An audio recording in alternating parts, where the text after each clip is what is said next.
The 2025 Vancouver real estate market is going to be very, very busy. It's already heating up, but like all fires, they start really, really small. And right now we're in the ember form where certain categories are seeing multiple offers. You might be surprised to that.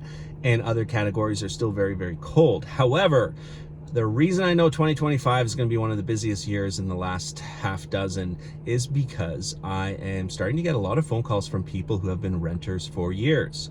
And that is usually a first indication where when the market is bringing people off the sideline who've been in the rental market, it is telling me that there is a swell of buyer activity that's building up. And so what I'm projecting is that we're going to have a busy late November, first 2 weeks of December. So the next 4 weeks are going to be a busy real estate market. It's going to slow down going into December. But I think by mid-January, maybe even a little bit earlier, the market's going to be rocking. It's going to be humming.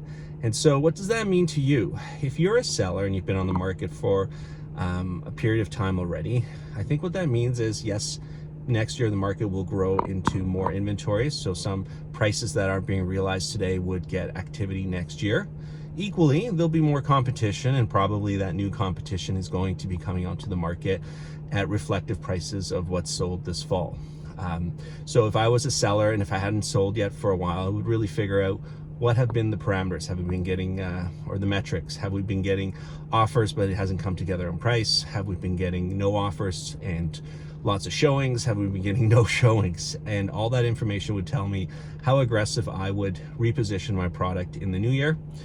If I'm brand new coming onto the market and I wanted to get sold in the balance of 2024, I would look really quickly in the inventory that has sold in the last 4 weeks and price accordingly, because there will still be, thousands of transactions in the Greater Vancouver Real Estate Board for the balance of 2024, but there'll be many more thousands of properties that will go unsold.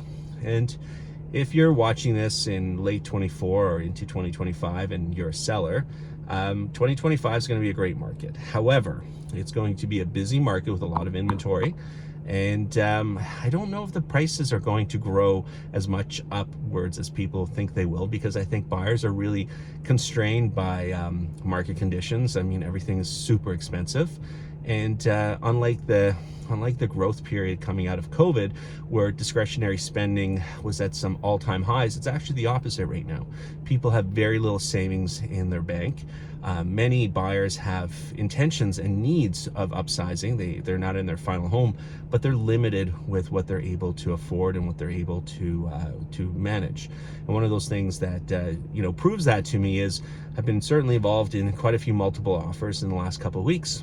And unlike some markets where buyers somehow come up with another 3, 5, 10% more than initially what their budget was, what I'm finding is that's not the case. I'm finding that, and in case you're wondering why I'm just sweaty, is I just finished a hike and I just wanted to record this off the top of my mind quickly. But the point there is we're going into a busy market again, but buyers are going to be limited with what they can afford. They're also going to remember that inflationary run up that we had, interest rates, the 10 interest rate hikes that we had. Mind you, we've had 5 reductions now, but the pain of it increasing is still in our minds, and it's real. It's not as if rates are at a low point yet where it substantially makes the biggest difference.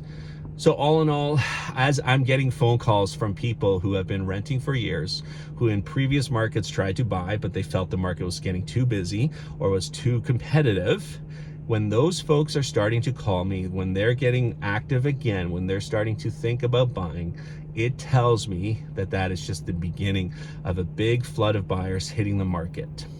And so use that to your knowledge. If you're a seller, there's a great opportunity for you in 2025 because the market's going to be rocking. If you're a buyer, I think you can have confidence that prices aren't going to take off, that there will be lots of inventory coming onto the market. There will be competition, but you will be able to find, options available, and prices should be stable. I certainly see growth, but I think, the growth will be in the low single digits versus some of the rebound years that I've been part of. The growth has gone into the double digits very quickly as the cycle starts to go in an upwards seller's market. So everyone's information, everyone's situation is different. I'm Roland Kym with Keller Williams and the Kym Real Estate team. If I can be of help, reach out to me and I'd love to talk further with you. Hope this was helpful, and subscribe to the channel if you like what you hear.